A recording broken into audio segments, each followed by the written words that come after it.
There he is. What's up, CJ? What's up, Kev? How are you, man? I'm doing well. I'm doing well. Well, I asked no one's back up and running. We got here CJ KACALA of the Hunt Real Estate Team and of Golden Hour.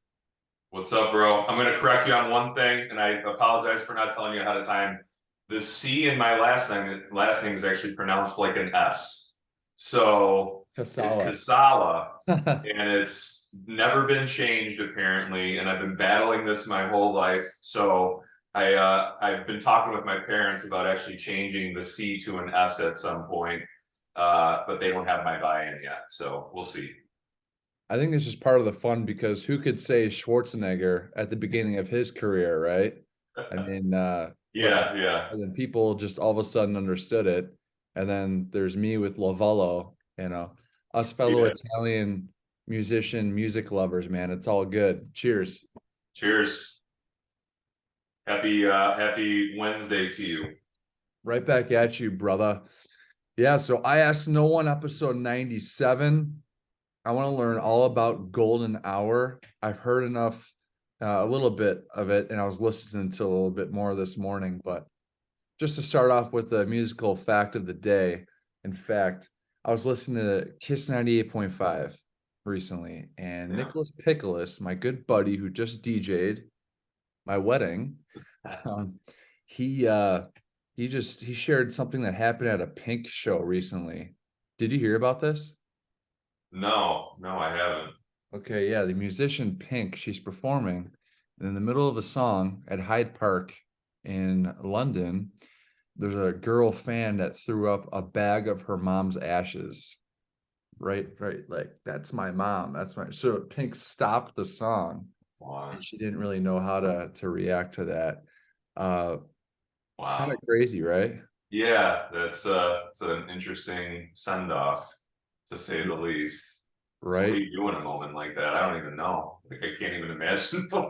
Wipe yourself off a little bit. I don't know. What do you do? Yeah, it was a bag of her ashes, and she stopped the song. She said she really doesn't know how to react to that. And you know, over the lore of rock and roll and metal, and there's been a lot of things that have been thrown up on stage. I've not heard of that. So I appreciate Nicholas Pickles sharing that part. Um, Today in 1968, Pink Floyd Saucerful of Secrets, the record was released. So shout out to one of my favorite space rock records. I was just listening to that. And do you like early Pink Floyd? You know, I've only dabbled with Pink Floyd. I grew up more on the heavier side of classic rock, and it was more about like Led Zeppelin, AC/DC. Although Led Zeppelin does have some, eclectic crossovers into the experimental and psychedelic world, but Pink Floyd was more of like a like comfortably numb. Like that was like that was just a music that sort of existed in the background, but I was never really an artist that grew up on listening to more psychedelic rock just because I've always loved that. And I know you have an affinity for it too, but heavier music, right? I mean, it's always kind of been stuck within me. But at some point in time, my goal is to peel into all of Pink Floyd's music, just like I've done with these massive older artists, like one at a time. Just try to figure out what they were doing at that time, why they were doing it. I'm going to send you some deep cuts from that early age, in particular from Saucerful of Secrets that I think you would like. Yeah. Um, just listening to your art, I could tell that you would vibe with some of this stuff. Your music is ethereal, it's heavy, it's obviously meaningful. And just one last thing here, 11 years ago, previous guest on I Ask No One, Randy Blythe of Lamb of God, our buddy, he was arrested in Prague, Czech Republic. And to whoever's listening and watching right now, and to you, CJ, maybe you didn't know this, but he threw a fan off the stage in Prague before he was arrested. And he comes back a few years later. It turns out that this fan passed away, and he's getting arrested for he didn't even know what it was at the time. So he wrote a memoir about it. called Dark Days. It's actually a funny read and it's a pretty powerful read. So yeah, shout out to Randy and being the man that he was back then, in Oh being yeah. in Pankrat's prison and then going back to answer for the death of his fans. So fuck yes, Randy. Oh yeah. And to start off, quote of the day, man, move along. I love that part in Attention. I am vibing on Attention. I'm vibing on your opening single, Patience. Wednesday, July the 12th, you got Now or Never EP coming out. Sure. Let's hear it, man. So why now for the release of Now or Never by Golden Hour? So it's an interesting question. I've been a musician for since I was 13. That's when I first started getting into music, and I've been a drummer forever a bit. But about 11 years ago, I was kind of transitioning as a drummer from one band to another, and around that time, the Wasting Light album by Foo Fighters came out, and I had gone to see like 3 or 4 of their shows in a row. Buffalo, Pittsburgh, and I think Toronto was in there as well. And I think not long before that, they released their Back and Forth documentary. And I'm a huge Foo Fighters fan, in case you couldn't tell already. And just seeing what one of my idols, Dave Grohl, did, going from losing one of his best friends to going off and writing, recording, producing his own album, just to continue and not stop because he knew his chapter wasn't over. It was like a lightning bolt moment. So I wrote it down, made some affirmations, and said, one day I'm going to write, record, produce my own music, and sing on it too, because I've never really sang before. I've just been a drummer for so long. And about 6 or 7 months ago, I just went through some personal stuff, and kind of for the first time in my life, took a step back and this sort of like zoomed out look at the last 10 or 11 years of my life since I told that to myself. And after working through therapy and working with a healer who's a friend of mine in Toronto, retreats and all of the stuff mixed in between, just to get my mental health reprioritized and focused, it was sort of a light bulb moment where I took all these traumas and issues that I had gone through in my darkest points of my life, and it just all came out. It was almost unintentional. And after I went on a mental health retreat back in December, I probably within 3 to 4 weeks of that, both of these songs were finished and done, as well as the first single, which is a more electronic ambient single, which is on Spotify now, called Begin Again. So it was just like a very, like I said, like cathartic moment in my life where I took this look back and like the stock of everything that I had gone through and been through, and the mistakes that I made and the faults that I had. And it was just this like, well, if it's going to happen, it's going to happen now or never. And in my lyrics for Patience, the words are, now or never. It's mixed in there. I'm not going to, want to say them all yet, but it's just sort of tied in with all of that feeling that just happened over these last 10 years. And it was just this like, why not? And I think I got to that point where I was finally not scared anymore. Not scared to go to the studio and play guitar, to sing and scream and play the drums and play the bass, and just take the ideas that were there and mold them into something that I could be proud of, and that I could, I've always said, like, the coolest part about being a musician, especially an original musician, is that you get to leave something behind. And that's more relevant now in my life at 37 than it's ever been, as being a father. And as my parents get older and grandparents and all that stuff, it just is like why the fuck not? Like, why did I hold back for so long? And, you know, it comes back to, and, you know, we've talked about this before, a lot of mental health and stuff like that, issues that I've dealt with over the years. And it just sort of, it was like this verbal, musical diarrhea that just like, it just happened.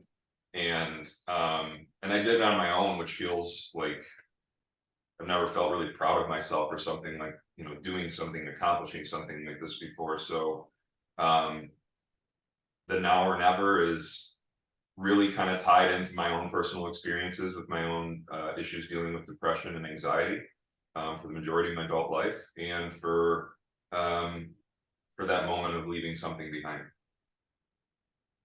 It's very, very special. I appreciate you sharing. A little background here on CJ Kah-sah-lah, Golden Hour. We were involved, we're both realtors, and we were involved in a transaction pretty recently. You know, and there's curveballs thrown in every transaction, right? But we got it done. And resilience and all that. I was going to ask you how old you are. You said you're 37 and you have a family. I'm 35, we're pretty close in age. So 37, I think, is a testament here in Buffalo and anywhere. You're never too old to learn how to play an instrument or to release something that you've been always wanted to release. I think that's really special, CJ, that now is the time that you're doing this. And a conduit that you mentioned with Foo Fighters, and Chris Novoselic, he played at that Buffalo show, right, on the Wasting Light. Yes, he did. Yeah, special bands, R.I.P. Taylor Hawkins. But music is therapy, and you're right, music is forever. And you know, just I like to share in my chats here that I'm with the American Foundation Suicide Prevention, and for every new subscriber, I make a little $10 donation to my personal campaign. It's approaching $10,000, which I'm so grateful for that. But one of the things, I connected with you on a human level during our transaction. Not too often you get to learn about who you're doing business with. But not only that, you're a musician and you're a fellow creator. And I think that's fucking awesome. So with this 2-song EP coming out in July, it's forever, you know. This right now we're talking, it's forever. This is some good ass shit.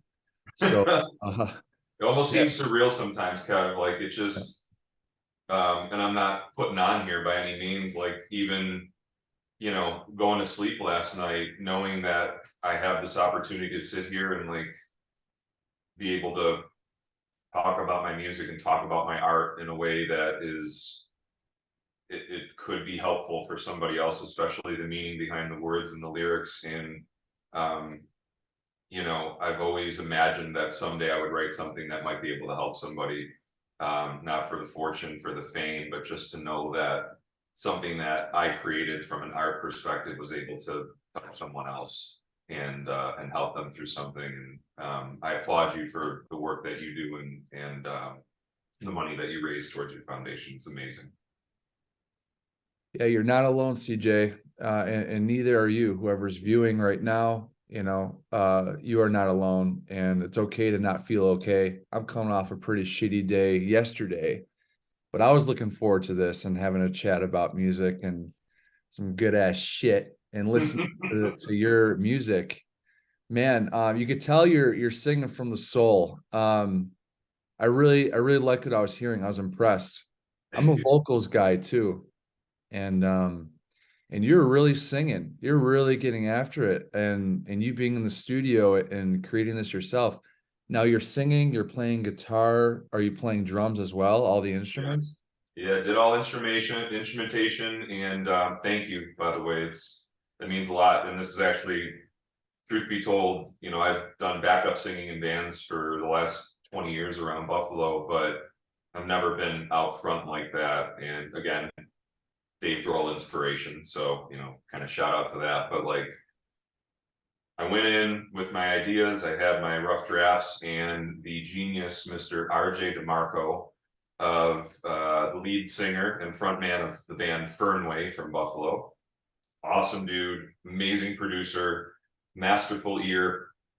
and I took my songs in, and he kind of helped, kind of co-produce these with me, and with arrangement and flow. And to be honest, because I've never written songs before, I came in with way too many words, and he's like, he just said to me like point blank, he's like, dude, that's way too many fucking words. We're gonna have to like chop this down a little bit. So I went from what I thought was lyrical poetry to really lyrical poetry to actual songwriting within 3 days of being in a studio, or 4 days within being in a studio with him. So I absolutely have to say that without RJ DeMarco, these two songs would not have gotten to the sonic quality that I wanted them to get to, and to the arrangement that I imagined that they could get to. So he was a huge part in making making this EP work. Shout out to RJ DeMarco. Now, was it DeMarco? Yeah, DeMarco of Quiet Country Audio Studios out in Lancaster. Lancaster, okay. All right. So the magic was made in Lancaster. Well, that's awesome. Too. What was that? My hometown, DQ Lancaster. That's where I grew up. So it was kind of serendipitous to be out there recording at this beautiful studio that exists. So dig it. Yeah, I like your room right now. Is this your home studio that you're in? This is my home studio, yes. Home studio / real estate office / slash everything. Yeah, I mean, there's my deals up on the board over there, and my axes over there, and it's just I kind of have everything like right in front of me, and lay down my demos and basic ideas here. And I've actually, through this whole process, I reconnected with an old friend of mine who is a metal guitarist. His name's Diesfeld, and we are kind of starting to co-write together now. And it's kind of interesting to have collaboration on music that I'm personally writing. And it's not being somebody else's. So it's really fun to just like have a home and have a space like this. And then also be able to share it with somebody who I've respected in the Buffalo metal scene for a decade now. So it's kind of going in a direction that I so far am pretty happy with, and humbled by at the same time. So I mean, thank you again for the compliment on the songs. They do mean a lot to me, and I guess whether anybody likes them or not, it's not going to bother me. And I think that was kind of the apex point for me, was like, okay, well, somebody's not going to like it, and that's okay, and somebody will like it, and that's cool too. And if nobody does, at least my kid likes them. Yeah, damn right.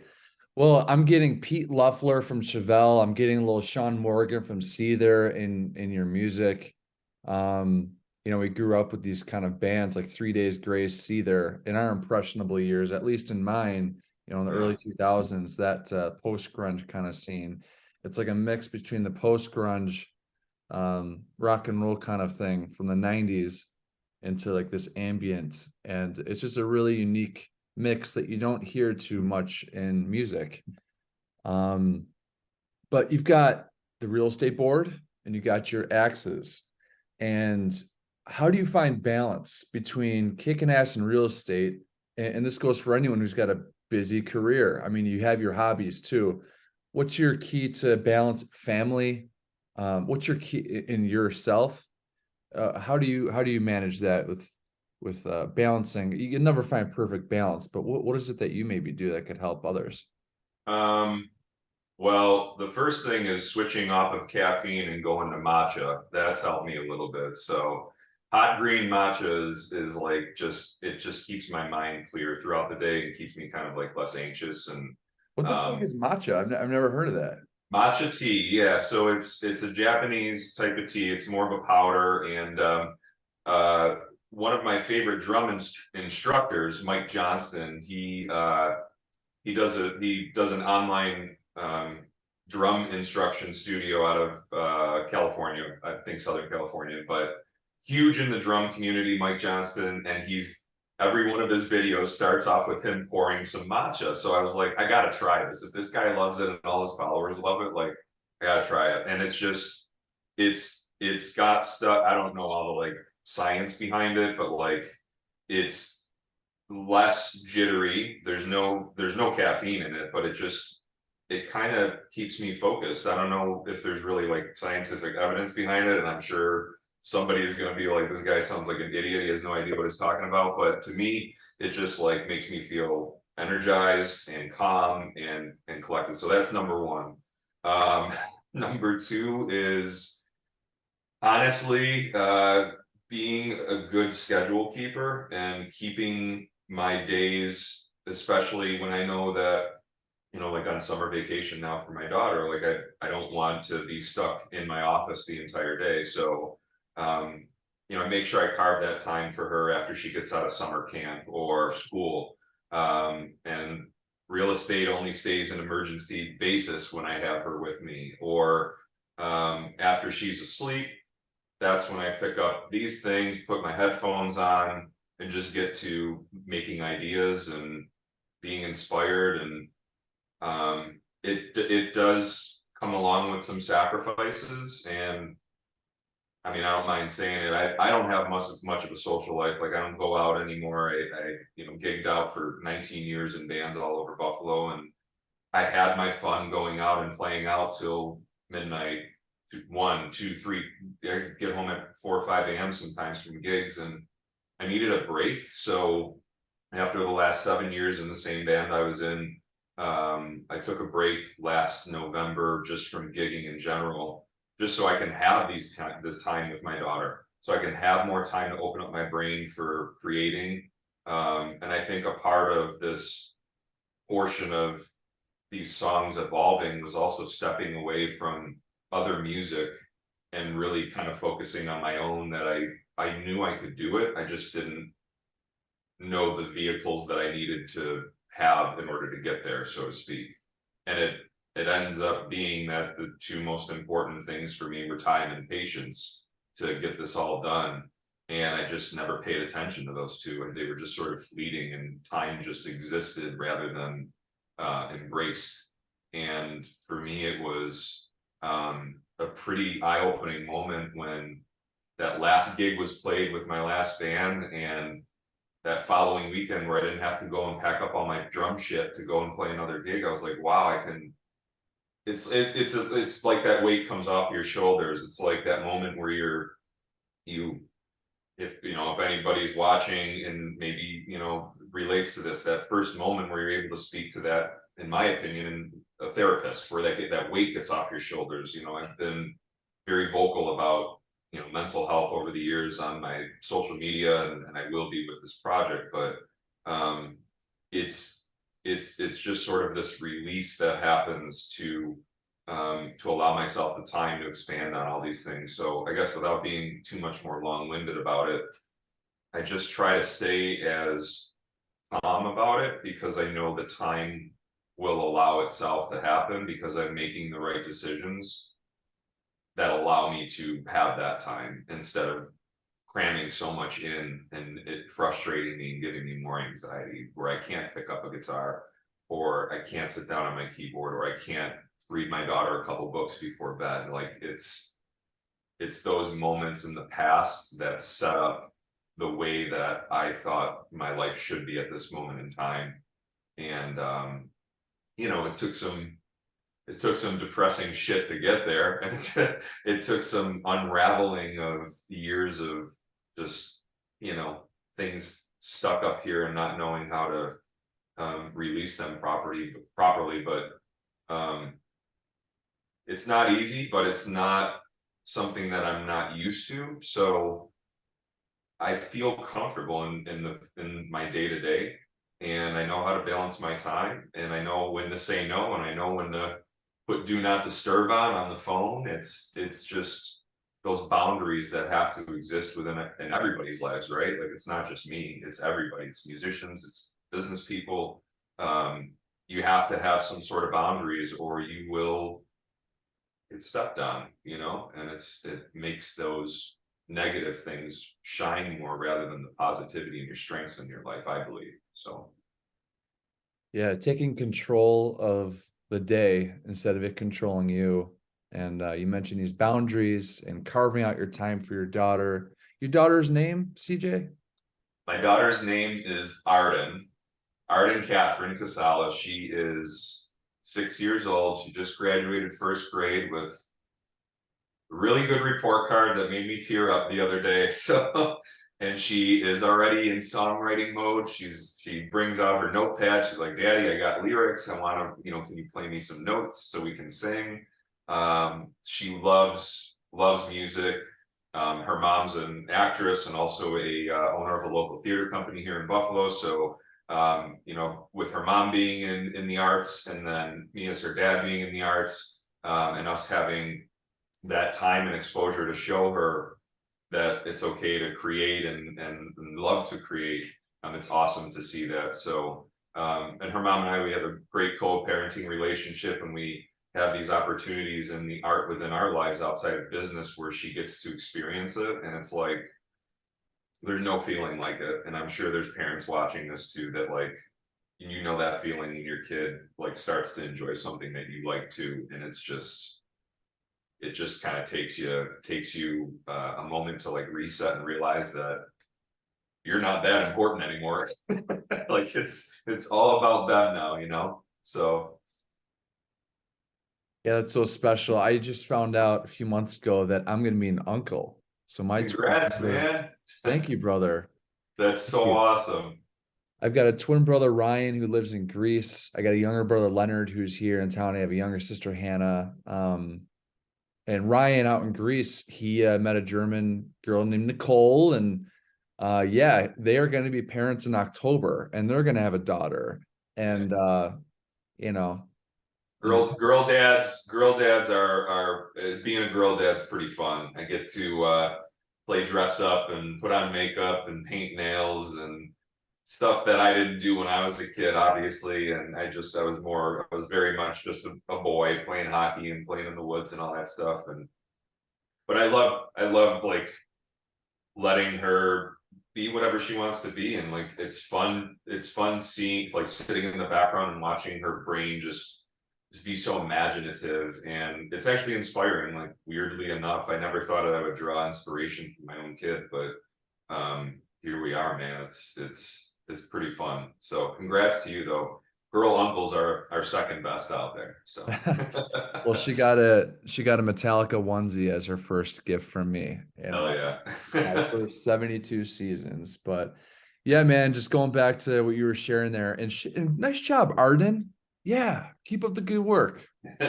Good stuff. Metallica released that new record, 72 Seasons. There's a song called Chasing Light. And the lyrics, struggle on, because without darkness, there's no light. Love that fucking song. And it's so true, right? So and to our viewers, if you're finding any value of what we've been chatting about, a little like or subscribe is always appreciated. Right here on IANO, I got CJ Kah-sah-lah of Golden Hour. And what excites me most about your creative output is the ambient chill stuff. It comes as a surprise to maybe yourself or a lot of others. I listen to electronic ambient more than heavy metal. I mean, when I'm out driving and staying awake and cranking that, the weekends, fuck yeah. But when I'm got my board going and I gotta be on real estate time and be sharp, I listen to Boards of Canada. I listen to Tangerine Dream, to some of this Michael Shinoda scores and movie scores, and Martin Kennedy from Tasmania. He's got a band called All India Radio. It's all I listen to all day, every day.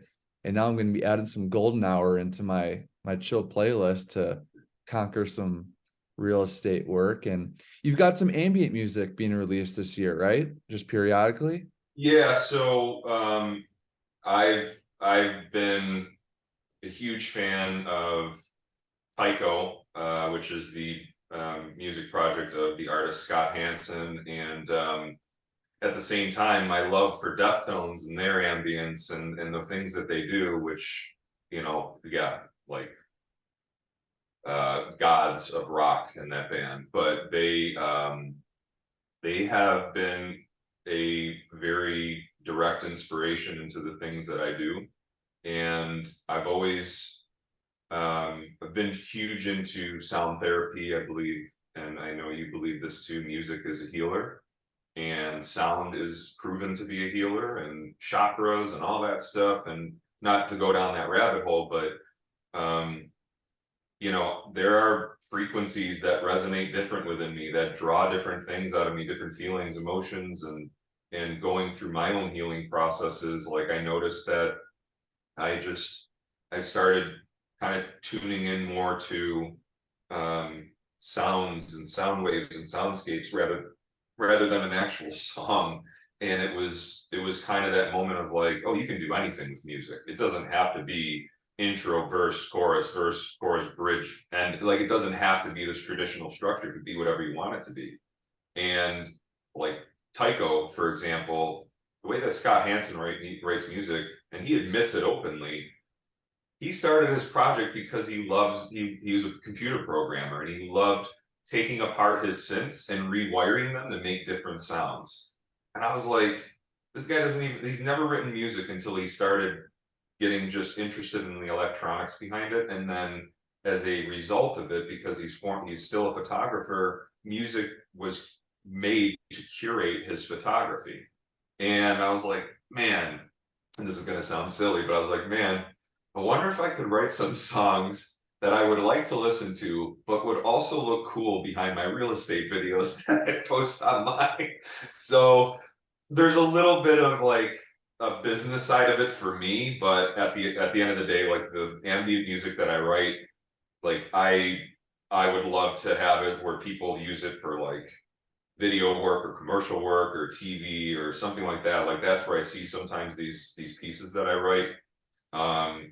But yeah, I'm mixing it into the rock stuff because Golden Hour is truly kind of a mix of both elements, and these swells and these low points. And I feel like it's just I don't know, it's like a direct connection to my personality, I think, in a way, because again, like going back to what you said, like even some of my favorite bands, you know, like I go off of Boards of Canada. Massive Attack was another very first favorite of mine in the electronic ambient music. The XX, Tycho, of course, an artist, and I can't remember exactly where he's from, but I believe he's out of England. He goes by SOHN, SOHN, and he's got some of the most beautiful sounding music. Actually, one was picked up by Apple years ago, and they used it for one of their commercials, and that's how I found him.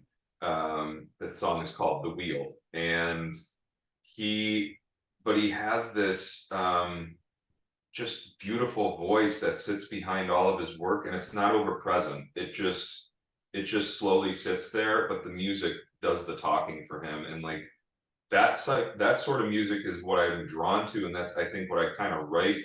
I like ambient sounds that have real instruments. And Tycho, when he performs and when he writes his music, he uses real drum kit, he uses real bass guitar, he uses a real guitar with an amp and effects and all of his synths, rather than programming drums and all that stuff. So my goal is to take my ambient music to that. So far, it's mainly just been written on the computer with guitar work being mixed in, but the rock songs are just, they kind of have like a little bit of those elements mixed within it. And I don't know, I just always thought like it'd be cool to have a robust menu of music to list for somebody else to listen to. I just always thought that was cool to never be cornered or, you know, pitted into one specific genre. Like you can have options, you can have more than one voice to, you know, the music you create.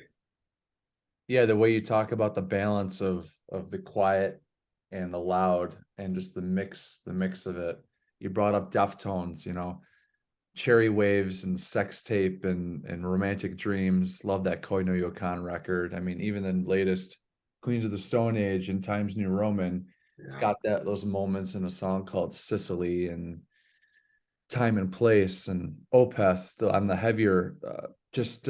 When a band could do that, could bring you in the heavy, but actually connect with you on a little quieter, ethereal, kind of mid-tempo-y. Love that shit. Can't wait to hear more. You got some more ambient music coming out this year. And then you have the working title next year for spring 2024, Race Against Time. 4 rock songs coming out next year. Yeah, the goal is 4. You know, I kind of set my own goal with that one, and just kind of having this first EP release as 2 songs, just to kind of test the waters and see what happens, and not from a listening standpoint, but to see where it connects with people. And you know, these songs, they do have different textures to them on this first album. You know, Patience, my first single, has a little bit more of a melancholy feel to it, and just very thought provoked. And I've heard somebody call it almost eerie, but in like a sexy way, which is kind of cool to hear. And then my other song, Attention, which has a little bit more drive and angst, and you know, going, the direct influence on that is 100% Chester Bennington, Fuck Pete yeah. Muffler. Like, I attempted to go for a Chester Bennington scream at the end of that song. I made it 13 seconds, not Nailed as it, long bro. as Chester's 17 seconds in Faint. Oh So shit. Was that really 20 seconds? so Chester's scream in Faint is 17 seconds long, but live he sometimes did it longer. But on the Faint or record, given up? Was it Given faint? Up, sorry, Given up. Given Okay. Up, yeah, yeah. So on Given Up, yeah, 17 seconds, and I clocked it. I'm at like 12, 13 seconds. So for my very first like studio scream, I'm patting myself on the back for that. I got pretty close. So one take, one shot. I told RJ, I was like, I'm Dude. done. I got one scream in me for this. I'm good. I gotta practice more at home before I ever play live with any of this shit. So but yeah, direct influences from those guys. And I got a shout out to this band out of Australia, and this is super, super important because they mix these elements, and they have direct influences from Metallica to Deftones to Chevelle. And the name of the band is called Karnivool, Karnivool. Such a trip, dude. I was just listening to them yesterday, first time in so long. Sorry to interrupt. Carnivool, yeah. They're incredible. They don't really leave Australia because it's, for I'm sure many reasons, and there's many reasons that other bands never leave their country too. But they are. I've been listening to that band since their very, very first album that had this amazing song on it called Shutter Speed. And they are probably that also same ethereal mix of ambient and heavy tuned down metal guitars with these beautiful vocals by Ian. And it's just, and I think he's won awards for his vocals, and it's just, they are such a, they deserve so much more respect than they currently have globally. But you know, that's just me. So Carnivool. I was listening to this yesterday. Sound Awake, that is a great album. That's one of my favorite albums. I love that album. It's just a trip. It's really a trip because I haven't listened to them in so long. I'm like, Carnival, where were they? I hit play. Listen to, and you know the song, New Day on there. It's New a Day. 6 or 7 minute song, but it is this, it's like you're going on a journey with them. It is such a beautiful song, and it has this beautiful mix of ambience and breakdowns and heaviness, and they're a very polyrhythmic band too, so it's fun to listen to what they do, which I'm also a huge fan of, like, you know, polyrhythmic stuff from like Meshuggah and In Flames and stuff. I love Swedish metal, so oh yeah, give me all the 8-string guitars. Yeah. All right. You know, we'll have you on maybe again, or we'll go out grab beers, or go to a show and just talk metal. Humphreys McGee tomorrow, Town Ballroom, if Maybe. Yeah. But dream collaborator, is there someone that you would just love to write a song with? There's 2 people. There's only 2. Well, there's maybe 3, but there's definitely 2. And I think you and I have talked about this before, but Corey Taylor is just, I don't know if I can describe the amount of respect and adoration I have for what he's done in his career, let alone just how he's been as a front man. Just watching him live and how he interacts with his fans and his crowd, and from his unplugged sets to his interviews to his coffee shop sets to the, you know, with the mask on or mask off in Stone Sour. It just, his voice is just incredible. And I know you're a huge Slipknot fan. I know we've talked about this before, but like, just to, I don't even care if I collaborated with him. Like, I would just love to have a coffee with the dude and just love to just talk with him because his voice is just so incredibly cool, and he's a huge inspiration as well vocally. The other gentleman, and I've always imagined that maybe someday I could write a song as good as him, as Kurt Cobain, and his vocals and what he did for the grunge scene back then has evolved into what I'm doing now. Like I've never been a major. I've loved Kurt Cobain more than I've loved Nirvana's music, and I think Kurt is just, it's more than just the music when I look at him and when I watch his videos and when I, you know, the Unplugged, the MTV Unplugged set, which everybody is just like, it's a toss up between that and the Alice in Chains for the best ever. And like just having those two guys exist in my life growing up as a musician and knowing that their music was there to influence me, it almost makes me feel like if it wasn't for those two guys, like I may not have ever, you know, tried to attempt to what I'm doing right now. So Scott Hansen from Tycho is like a loose third just from the ambient side of things, but like definitely Corey, definitely Kurt. If I had the chance, man, it would be amazing. Those are amazing choices. Corey Taylor, I've met him a few times.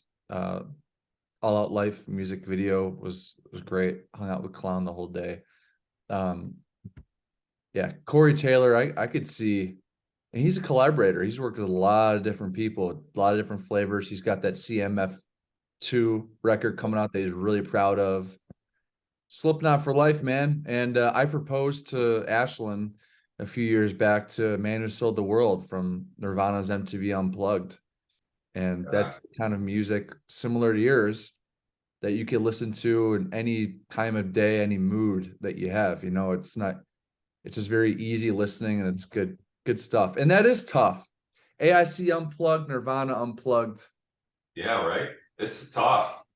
It's tough. Like I know people say like hearing Lane sing that was the best moment of anybody's life growing up, but you know, the tragedy with Kurt's life, it just makes it almost, I mean, with both of their lives too. I mean, they were both gone too soon, and so many other musicians that mix into that world for me, you know, Chris Cornell, Chester Bennington, you know, Taylor Hawkins, like I've cried at the loss of these people because they are that important. They have been that important in my own musical world. And, you know, it makes it like, even though they're gone, it's like, it's still such a major influence to know that at least they tried and they did it before they were gone. And, you know, the lyrics actually in Patience, it's, you know, towards the end of the second verse, I really kind of honed in on that. And I was like, you know,